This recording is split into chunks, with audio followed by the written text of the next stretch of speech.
Humans and dogs have a very similar, yet very different anatomy, specifically when it comes to the digestive system. Similarly, we both eat food, absorb nutrients from the food, and then get rid of the waste. Humans and dogs both start with the mouth in order to physically break down the food we're consuming, from big pieces to small pieces, through the process of chewing. The main difference between humans and dogs here, besides the amount of teeth, is that dog teeth are pointier, leaner, and sharper, specifically designed to puncture, rip, and tear raw animal tissue, as canine diets have been primarily carnivorous prior to the man-made invention of consumer dog food. Also, unlike humans, dogs can only chew up and down, which aids in the slicing and cutting of meaty tissue. Something you may have noticed about dogs is that they eat quickly. They can do this because their mouths produce a constant, excessive amount of saliva that lubricates their mouth, esophagus, and food. The food then lands in the dog's stomach and is broken down by hydrochloric acid. A dog's stomach acid is much stronger than a human's, measuring acid strength from 1 through 7, with 1 being the strongest, and a healthy dog's stomach acid has a pH level of 2 or lower,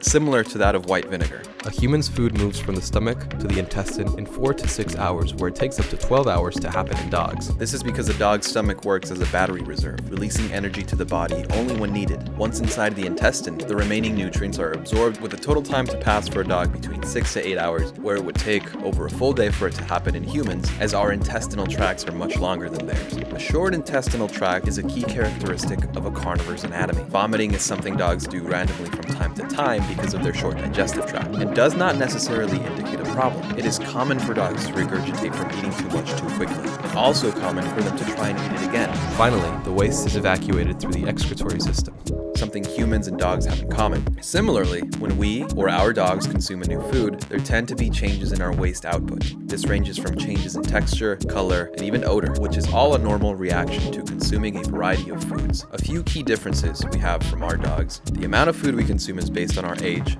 body size, and activity levels. Dogs sleep an average of 12 to 14 hours per day, and often only eat 1 to 2 meals per day. This is all because they metabolize their food and use their energy differently than we do. It's even normal for some dogs to fast for 1 to 2 days between meals. Dogs do not have a dietary need for carbohydrates because they derive their energy most efficiently from proteins and fats. The digestive enzymes in a dog's digestive system are made to break down meat. They can break down carbs, but they don't necessarily have a need for them. Knowing how the canine digestive system works, here's what we like to see in our dogs' diets. Rotation of lean meat cuts from poultry and ruminants. Organ meats including liver, kidney, spleen, and pancreas. Fresh oily seafood like sardines and anchovies. Eggs, raw poultry bones for calcium requirements, and a small amount of colorful fruits and pre-cooked veggies. Our dogs can eat the same fresh foods as we do, but it's important to understand that their bodies digest food a bit differently than we do. The good news is, feeding real food is easier than you think. Read more at canine.care. Subscribe to our YouTube channel for more canine educational videos, and enjoy your dog food. Have a nice dog. Okay, I love you, bye.